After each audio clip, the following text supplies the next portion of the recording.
guys, Tomboy601, and welcome to our Community Choice Awards of 2023. The 10 favorite ships as voted by the community in World of Warships Legends. If you want to know how this vote took place, I'll go ahead and throw up the video, but we basically designed a point system and had you vote on 5 different ships. We're going to take the ships with the 10 most points, and we'll go from least to most as far as that goes. With all that said, let's dive in to number 10, and this is going to be Azur Lane Chapayev. And spoiler alert, this isn't the only Azur Lane ship making its name on the list, and it's not really a surprise. If you're someone who is inclined to buy the premium ships, I understand why this is going to be one of your favorites. It is just a straight upgrade to regular Chapayev, and an absolutely disgusting one at that. How could you not love free IHFE without really taking a damage penalty? It's pretty damn good.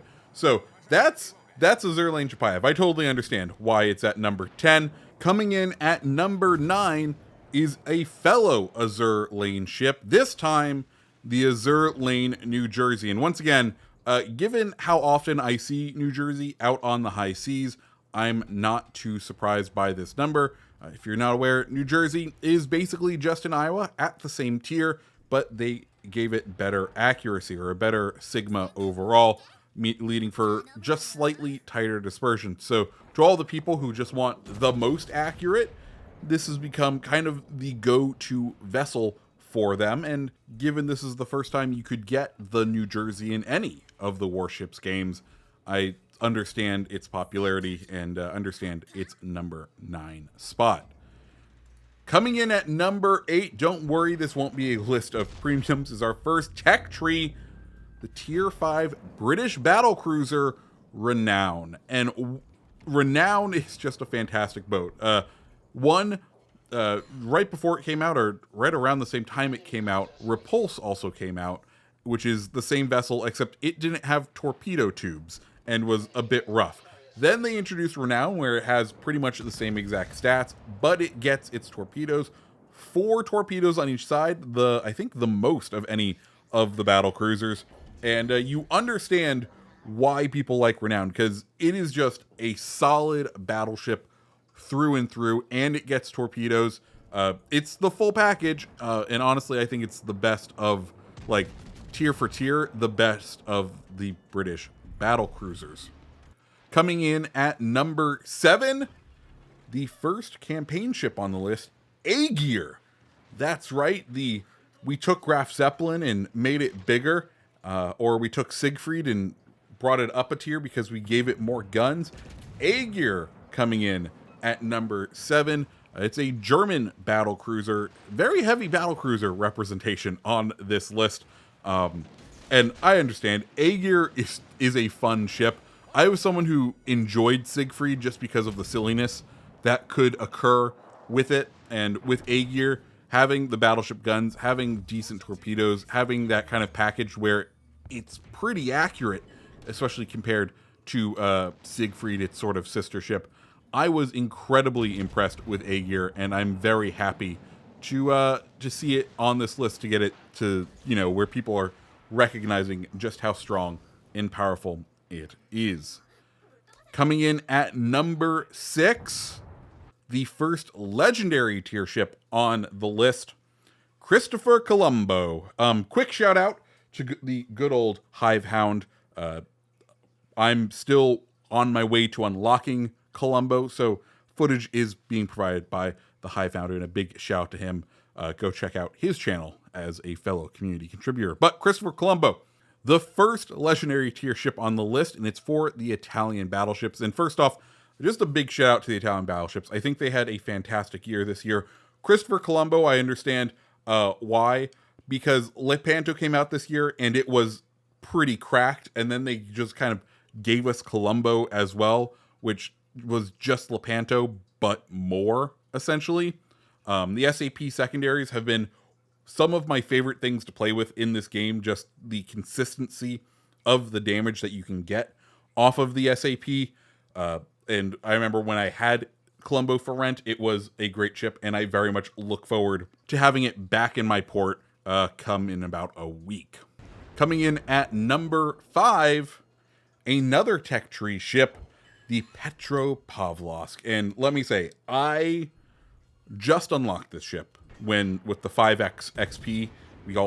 We put out my Riga game. Shout out to that, which was my final game in Riga, and I unlocked Petr Pavlos, and then I took it out for a game, and I understand just how great and why people are absolutely loving this vessel.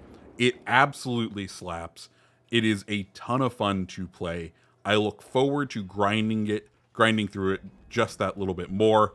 And yeah, I'm legitimately excited. It has incredibly powerful railguns, incredibly powerful guns that are essentially railguns, with stellanium fucking AP that punches through and does some massive chunks of damage.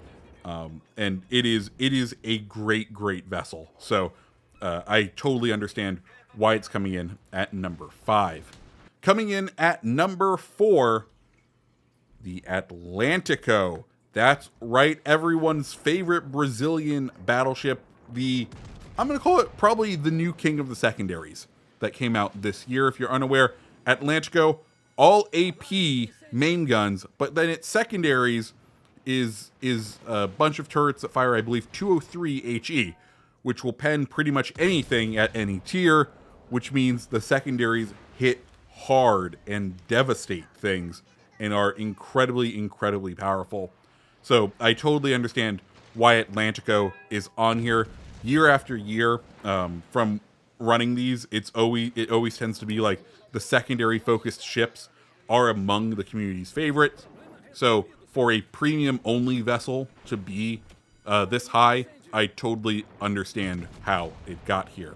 Coming in at number 3, the last campaign ship on this list, it's going to be Anchorage. And Anchorage,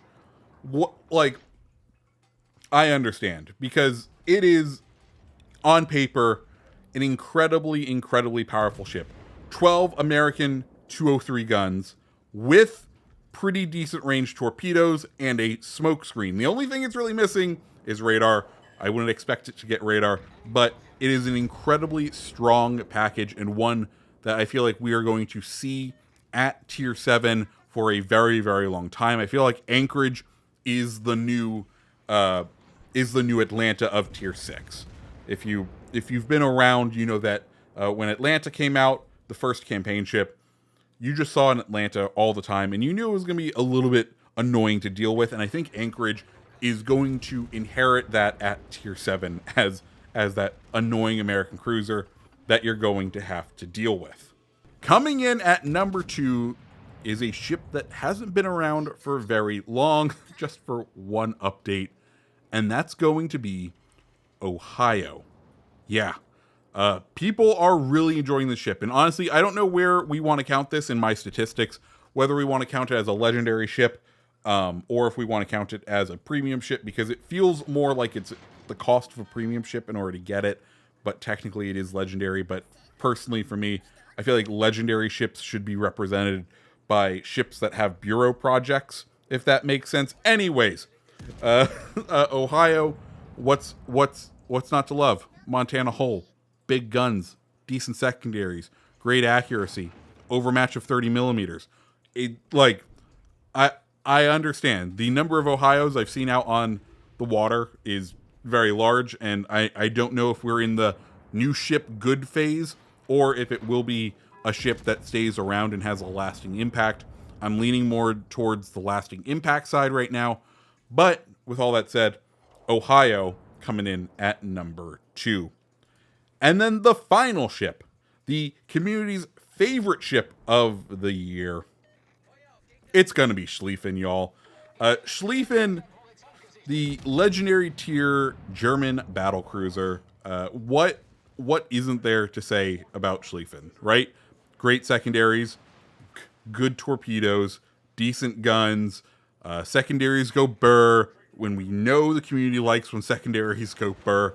The German battlecruiser line, I think it was my favorite of the last year. It was definitely one of my favorite additions, specifically like Zeton. And the legendary tier Schlieffen doesn't disappoint. It has some great use. You know, the secondaries are great. Like I said, the guns, they're fun. And yeah, Schlieffen, it's the #1 pick. So yeah, guys, those are the 10 chips as voted on by y'all. What do you guys think? Is that an accurate list of your feelings, or was everyone wrong? Let me know down in the comments below. And if you liked this video, go ahead, hit the like button, hit the subscribe button, and I hope you have a fantastic rest of your day. See ya.